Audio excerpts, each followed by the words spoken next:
పైన పెడుతున్నటువంటి అక్రమ కేసులు, బైండవర్ల పేరుతో వందలాది మంది కీలకమైనటువంటి నేతలందరినీ కూడా ఉదయం నుంచి సాయంత్రం వరకు పోలీస్ స్టేషన్లో కూర్చోబెడుతున్నటువంటి వైనం, వీటిని దాటి ఎవరైతే కీలకంగా పార్టీలో ఉన్నారో వారందరిపైన దాడులు చేసే కార్యక్రమం, భయపెట్టే కార్యక్రమం, చివరికి నాయకులు సైతం కూడా ఎమ్మెల్సీ రమేష్ యాదవ్ లాంటి బలహీన వర్గాలకు సంబంధించినటువంటి నాయకుడిని, ఆ ప్రాంతంలో కీలకమైనటువంటి నాయకుడిగా ఉన్నటువంటి వేల్పుల రాము లాంటి నాయకుల్ని హతమార్చడానికి దాడి చేయటమే కాకుండా పెట్రోల్ పోసి సజీవ దహనం చేయటానికి వాళ్ళు చేసినటువంటి ప్రయత్నాలన్నీ కూడా చూస్తూ ఉంటే ప్రజాస్వామ్యవాదులందరూ కూడా సిగ్గుతో తల వంచుకునే పరిస్థితులు ఇవాళ కనిపిస్తూ ఉన్నాయి.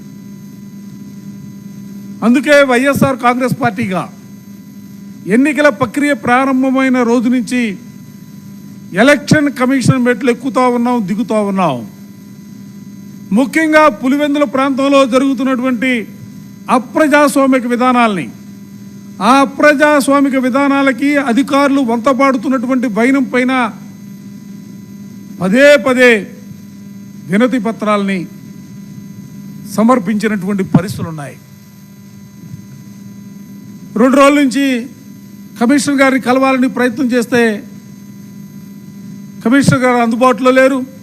ఇవాళ ఆఫీసులో ఉన్నారని తెలుసుకుని న్యాయవాద మిత్రులందరితో కూడా కలిసి, ఎందుకంటే చట్టాన్ని అతిక్రమించి ముందుకు సాగుతున్నటువంటి పరిస్థితుల్లో చట్టం గురించి చెప్పాలనే ఆలోచనతో ఈరోజు న్యాయవాద మిత్రులతో కలిసి కమిషనర్ గారికి కలిసాం.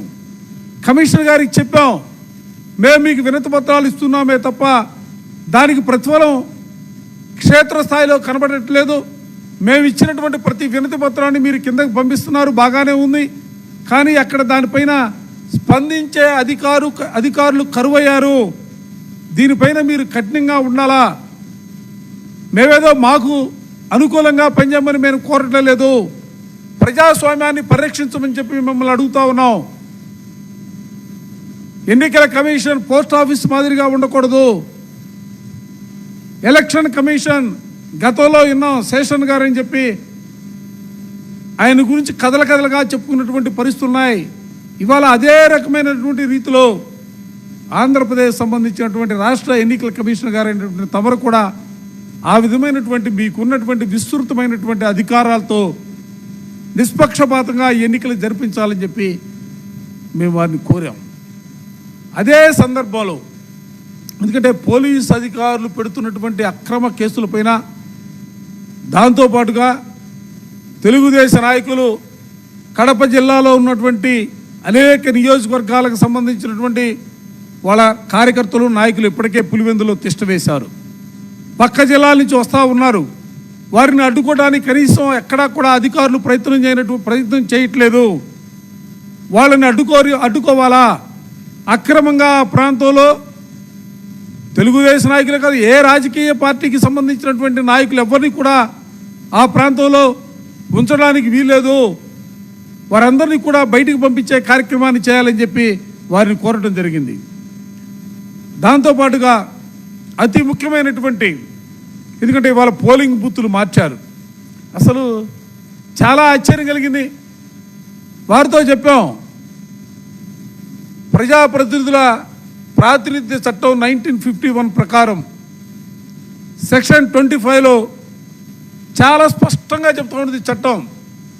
ఎందుకంటే ఓటర్ల చేర్పులకి, తీసివేతలకు సంబంధించి కానీ, లేకపోతే పోలింగ్ కేంద్రాల మార్పులకు సంబంధించి కానీ ముందు నోటిఫికేషన్ ఇవ్వాలా, ఓటర్ల నుంచి అభ్యంతరాలు తీసుకోవాలా, దాంతోపాటుగా గుర్తింపు పొందినటువంటి రాజకీయ పార్టీలతో అఖిలపక్ష సమావేశం ఏర్పాటు చేయాలా, ఆ సమావేశంలో రాజకీయ పార్టీల అభిప్రాయాలు తెలుసుకోవాలా, ఆ తరువాత మాత్రమే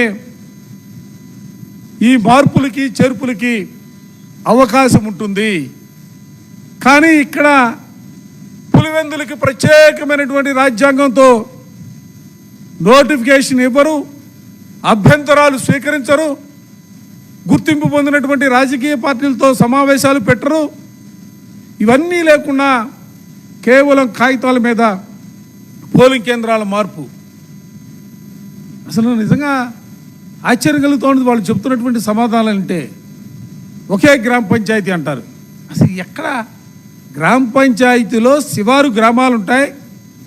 ఆ శివారు గ్రామాలు మెయిన్ పంచాయతీకి ఆ శివారు ప్రాంతాలకి దూరం చూసుకుంటే ఇవాళ వీళ్ళు మార్చినటువంటి పోలింగ్ కేంద్రాలు 2 కిలోమీటర్ల నుండి 4 కిలోమీటర్ల దూరం వరకు మార్చినటువంటి పోలింగ్ కేంద్రాలు. ఏదో మా ఇళ్ల దగ్గర నుంచి కాదు మేము అడుగుతుంది, అడ్జస్టింగ్ ఉన్నటువంటి పోలింగ్ కేంద్రం నుంచి ఇప్పుడు మార్చబడినటువంటి పోలింగ్ కేంద్రాల దూరం పరిశీలన చేస్తే కొన్ని 2 కిలోమీటర్లు ఉన్నాయి, కొన్ని 3 కిలోమీటర్లు ఉన్నాయి, కొన్ని 4 కిలోమీటర్ల దూరం ఉన్నాయి. మేము అదే అడిగాం, మేడం గారిని అదే అడిగాం.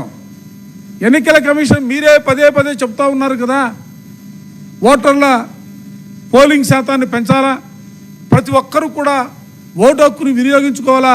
దీనికి సంబంధించి అనేక సందర్భాల్లో అవేర్నెస్ క్యాంప్స్ కూడా పెడతా ఉన్నారు. కానీ ఇక్కడ జరుగుతుందేంటి అంటే 2 కిలోమీటర్ల దూరం నుంచి 4 కిలోమీటర్ల దూరానికి మీరు పోలింగ్ కేంద్రం మారిస్తే ఓటర్ అక్కడి వరకు వెళ్ళి ఓటు హక్కు వినియోగించుకోవడానికి అవకాశం ఉంటుందా? పోలింగ్ శాతం పెరిగిద్దా? దీనివల్ల ఏమిటి మీకు వచ్చే ఉపయోగం ఏంటి? సమాధానంలే. కేవలం క్షేత్రస్థాయిలో తెలుగుదేశ నాయకులు ఒక పథకం ప్రకారం వాళ్ళు పులివెందులకు సంబంధించినటువంటి జడ్పీటీసీ ఎన్నికల్లో ఏ విధంగానైనా కూడా గెలవాలని ఆలోచనతోనే ఈ పోలింగ్ కేంద్రాల మార్పుకి శ్రీకారం చుట్టారు.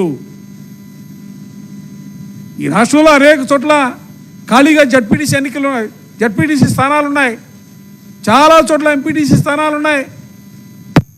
ఆ జడ్పీటీసీ స్థానాలు ఎన్నికలు పెట్టరు. కేవలం కడప జిల్లాలో పులివెందుల జడ్పీటీసీ స్థానం, ఒంటిమిట్ట జడ్పీటీసీ స్థానం, ఈ 2 స్థానాలకు మాత్రమే ఎన్నికలు జరుగుతాయి. అంటే ఈ 2 చోట్ల కూడా వాళ్ళకు కావలసినటువంటి రీతిలో పోలింగ్ కేంద్రాల మార్పు కానీ, అధికారులు నియమించుకునే కార్యక్రమం కానీ, అడ్డదారులు తొక్కే కార్యక్రమం కానీ, అక్రమాలు చేసే వైనం కానీ ఏదో ఒక రకంగా ఏ విధంగానైనా కూడా ఎన్నికల్లో గెలవాలనే తలంపుతో వాళ్ళు చేస్తున్నటువంటి ప్రయత్నాలు మొత్తం కూడా కమిషనర్ గారి దృష్టికి తీసుకువెళ్ళాం. మేము ఒకటే చెప్పాం, మేమేదో వినతిపత్రం ఇస్తే పోస్ట్ ఆఫీస్ లాగా ఉండటం కాదు. మేము ఇచ్చినటువంటి కాగితానికి మీరు ముద్ర వేస్తూ ఉన్నారు, మీరు కింద సంబంధిత అధికారులకు రాస్తూ ఉన్నారు, కానీ దానివల్ల ఉపయోగం జరగటం లేదు. మీరు వాళ్ళతో మాట్లాడాలా, కఠినమైనటువంటి చర్యలు తీసుకోవాలా. ఎవరైతే తప్పు చేస్తూ ఉన్నారో, ఏ అధికార పార్టీకి వత్తాసు పలుకుతూ ఉన్నారో వారందరిపైన కూడా చర్యలు తీసుకునే కార్యక్రమానికి శ్రీకారం చుట్టాలా.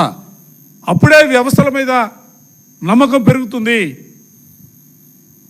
అసలు ఇవాళ ఇట్లాంటి పరిస్థితులు రాష్ట్రంలో ఉంటే భవిష్యత్తు సంబంధించి అసలు ఏ విధమైనటువంటి పరిస్థితులు రాబోతూ ఉన్నాయి? అసలు ఎవరికి చెప్పుకోవాలా?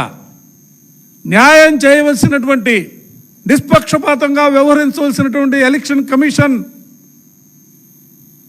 ఆ విధమైనటువంటి రీతిలో ముందుకు సాగితేనే ఈ రాష్ట్రంలో ప్రజాస్వామ్యం మనుగడ కొనసాగుతుంది. బిఆర్ అంబేద్కర్ గారు రచించినటువంటి రాజ్యాంగం ఈ రాష్ట్రంలో అమలు చేయరు. ఈ రాష్ట్రంలో రెడ్ బుక్ రాజ్యాంగం మాత్రమే అమలు చేస్తున్నటువంటి పరిస్థితులు ఉన్నటువంటి ఈ సందర్భంలో తప్పనిసరిగా మీ అధికారాల్ని వినియోగించుకోవాలా. మీ అధికారాల ద్వారా నిష్పక్షపాతంగా మేము పదే ఎన్నికల కమిషన్ కానీ 5 సార్లు ఆఫీస్కి వెళ్ళాం. ఈ మధ్యకాలంలో ఎక్కే మెట్లు ఎక్కుతూ ఉన్నాం, దిగే మెట్లు దిగుతూ ఉన్నాం. మేము అడిగింది మా రిక్వెస్ట్ మాకేదో సపోర్ట్ చేయమని మేము అడగట్లా.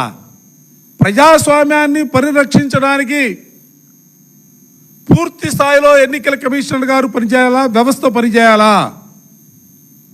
అసలు నాకు ఆశ్చర్యం కలిగింది, పులివెందుల ఎన్నికల గెలుపోవడంతోనే ఈ రాష్ట్ర రాజకీయాలు మారిపోతాయా? ఎందుకు తాపత్రపడుతున్నారు? ఎందుకు అడ్డదారులు నొక్కుతున్నారు? ప్రజాస్వామ్యంలో మీరైనా మేమైనా ఎన్నికలకు వెళ్ళినప్పుడు ప్రజల తీర్పు ద్వారా ఆ గెలుపుని మనం స్వీకరించాలా. కానీ అవన్నీ కూడా పక్కన పెట్టారు. ఇవాళ 4 కిలోమీటర్ల దూరం అంటే ఓటరు వెళ్ళాలంటే ఆ మధ్యలో ఎన్ని అవాంతరాలు, ఎన్ని రకాలుగా పోలీసులు ఒత్తిళ్ళు, తెలుగుదేశం నాయకులు అడ్డుకునే వైనం, ఇవన్నీ కూడా దృష్టిలో పెట్టుకోవాలా. తప్పనిసరిగా దీనిపైన మీరు నిష్పక్షపాతంగా ముందుకు సాగాలని చెప్పి మేము కమిషనర్ గారిని కలిసాం, గట్టిగా చెప్పాం. వారు కూడా పరిశీలన చేస్తామన్నారు. మేము కమిషనర్ గారితో కూడా చెప్పాం, ఒకవేళ ఇక్కడ కనుక మాకు న్యాయం జరగకపోతే న్యాయస్థానాలను కూడా మేము ఆశ్రయిస్తాం. తప్పనిసరిగా న్యాయస్థానాల్లో ప్రజాస్వామ్యాన్ని బతికించడం కోసం వైఎస్ఆర్ కాంగ్రెస్ పార్టీ పోరాటం చేస్తున్న అంశాన్ని కూడా వారి దృష్టిలో కూడా పెట్టడం జరిగింది.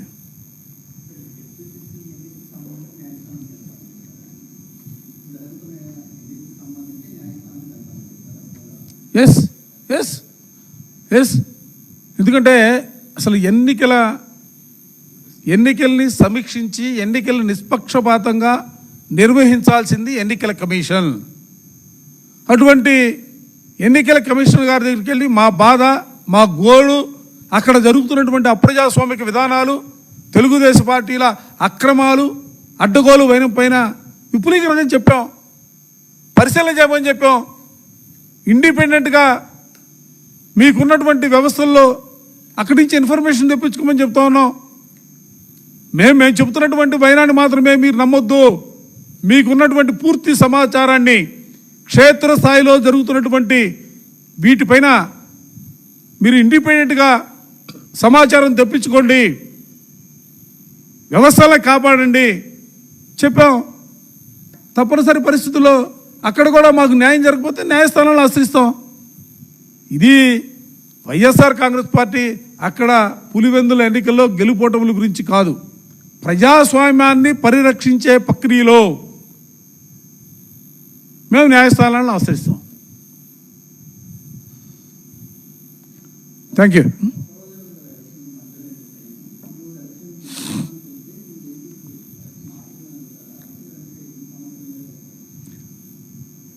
ఎన్నికలు నిష్పక్షపాతంగా నిర్వహించాలనేది మా డిమాండ్. దాంతోపాటుగా ఈ పోలింగుల బూతుల వ్యవహారం, అధికారులు అక్రమంగా వాళ్ళు వ్యవహరిస్తున్నటువంటి తీరు, Telugu law and order law and order అనేది పూర్తిగా గాలికి వదిలేశారు. లాండ్ ఆర్డర్ మీద వీటన్నిటిపైన కూడా మేము ఇంతకుముందు ఒకసారి కోర్టుకు వెళ్ళాం, ఇదే ఇష్యూలో కోర్టుకు వెళ్ళాం. కోర్టుకు వెళ్తే కోర్టు కూడా చాలా స్పష్టంగా చెప్పింది, ఎన్నికలకు సంబంధించి సీసీ కెమెరాలు పెట్టమంది, వెబ్కాస్టింగ్ చేయమంది, ఓటర్లందరూ కూడా నిర్భయంగా తమ ఓటు హక్కును వినియోగించడానికి సంబంధించి వాళ్ళకి తగిన ఏర్పాట్లు చేయమంది, పోటీ చేస్తున్నటువంటి అభ్యర్థులకి రక్షణ కల్పించమంది. కానీ అసలు గ్రౌండ్ లెవెల్లో ప్రాక్టికల్గా అక్కడ ఏమీ నడవట్లా. అందుకని వాటిని కూడా గౌరవ కమిషనర్ గారి దృష్టికి తీసుకెళ్ళాం. హైకోర్టు ఆదేశాలు ఇచ్చింది, ఆదేశాలను కూడా తప్పనిసరిగా అమలు చేయమని చెప్పి వారిని కూడా కోరుకున్నాం. చేస్తామని చెప్పారు, చేస్తామని ఆశిస్తూ ఉన్నాం. చేయనటువంటి పరిస్థితుల్లో న్యాయస్థానాలను ఆశిస్తాం.